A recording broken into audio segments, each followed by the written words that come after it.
cela, je voudrais vous féliciter. Féliciter le président de la fédération, les fédéraux dans leur ensemble, l'encadrement technique, le directeur technique, les entraîneurs, le corps médical, les journalistes même qui ont fait le déplacement pour vous accompagner. Mais vous féliciter en tant que joueur. Vous avez fait la fierté de 17 millions de Sénégalais. Parce que moi, je vous ai parlé avant votre départ. Et en vous regardant écouter mon message, j'étais sûr que vous allez vous battre jusqu'à la dernière énergie pour honorer votre pays. Vous en avez la capacité, vous aviez la détermination qu'il fallait, mais vous avez aussi ce qu'on appelle le patriotisme. Parce que ce que vous êtes en train de faire, et vous l'avez réussi en Tunisie, ce n'est pas que du basket. Vous êtes allé au-delà de ce fait qui est de jouer au basket. Vous aviez envie de gagner, relever la tête, parce que si 100 personnes vous aiment, il y en a 50 qui ne vous aiment pas. C'est ça la vie. On doit jouer pour les deux. Ceux qui vous aiment et ceux qui pensent que vous ne pouvez pas y arriver. Et vous l'avez fait. Un parcours sans faute qui vous relance dans la compétition. Et que la dernière phase, moi je suis sûr que vous allez faire l'essentiel pour vous qualifier. Le basket en a besoin. En tout cas, je vous félicite vous tous. Youssou, l'ancien capitaine, le nouveau capitaine, l'ensemble des joueurs. J'ai constaté que vous êtes une famille. Et c'est ça la bonne recette. L'entraîneur est à l'aise si vous êtes ensemble. Si vous comprenez le schéma qu'il met en place. Et les schémas, c'est des schémas gagnants. Et je vous jure que ce que vous avez fait en Tunisie a relancé le basket, a sauvé le basket. Parce qu'il y a de ces défaites qui bloquent un processus. Mais il y a de ces réussites qui relancent effectivement la discipline. Et votre tournoi relance le basket masculin au Sénégal. J'ai parlé à Gorgui, le nouveau capitaine que je félicite aussi. On s'est parlé au téléphone. J'ai parlé à Babacar. Il y a 2 points qui m'ont été posés et je vous dis que ces points auront une réponse positive.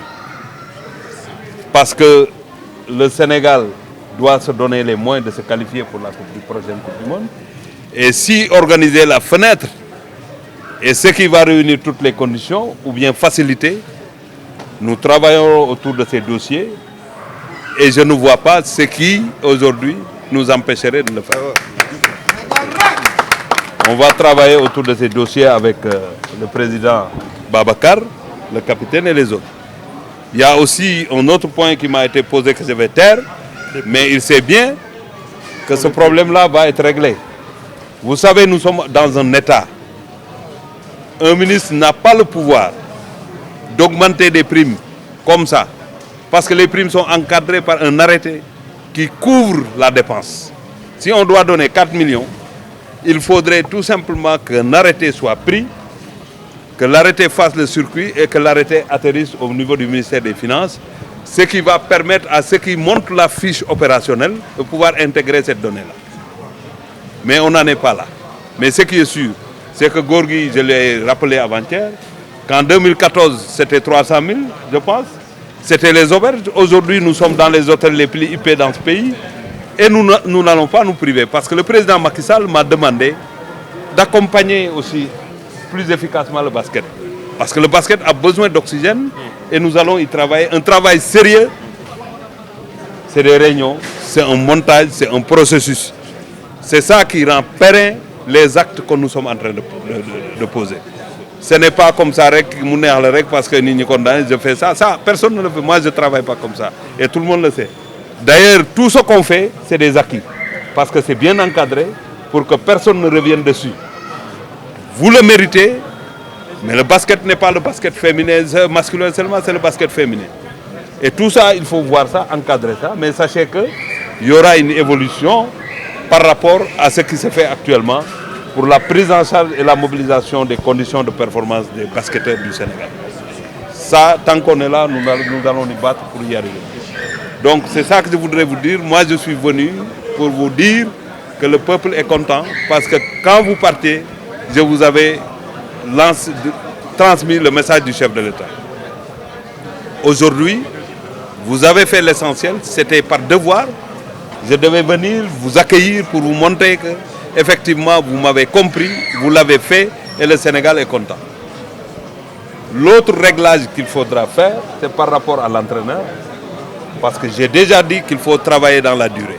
Et ça, la direction technique, la fédération, très bientôt, il y aura des réunions autour de ces questions pour voir comment améliorer les conditions, parce que nous avons des objectifs, c'est aller sur le toit de l'Afrique, et ce n'est pas en tâtonnant, en laissant les choses pourrir qu'on va y arriver. Il faut que chacun prenne ses responsabilités, l'État fera ce qu'il a à faire, la fédération, la direction technique, chacun apportera effectivement sa contribution pour qu'on puisse bâtir cette grande équipe qui raflera tout sur son passage. En tout cas, c'est ça notre souhait. Et vous dire encore une fois, bravo, merci. Merci à vos partenaires. On est à l'aéroport international Blaise Diagne, un de vos partenaires qui vous porte bonheur aussi. Donc vous aussi, nous vous félicitons. Félicitez le DG, vous qui êtes avec lui. Et vous dire, c'est ça la voie à suivre. Il faut que les sociétés accompagnent le sport sénégalais. Parce que le sport seul peut unir l'ensemble de la population du Sénégal. Donc l'investissement est normal et ça donne beaucoup de visibilité. Travaillons la main dans la main et nous avons de beaux jours devant nous. Merci.